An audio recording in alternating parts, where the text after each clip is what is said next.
Pastor Pavel and Valentina decided to put God first, even through their struggles. What can we learn from their story today that will help us put God first in our own lives? Pastor Pavel and Valentina were responsible to serve a house church that required them to go over a scary trek of 9 miles to get there. This risky trip made them tired and hungry, but it was impossible to find bread on store shelves in Sukhumi, capital of Georgia's breakaway region of Abkhazia.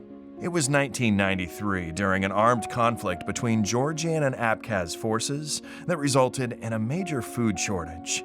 There were few bakeries selling bread at night, but they were always sold out every time Valentina dared to make the risky trip. One day, after the worship service, Maya, a church member, offered Valentina some bread, but she refused to accept it.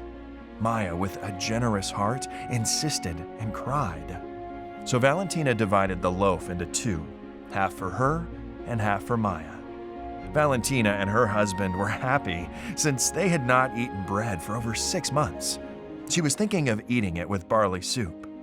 On their way back home, they met an old, thin, and filthy woman begging for food, saying she was starving to death.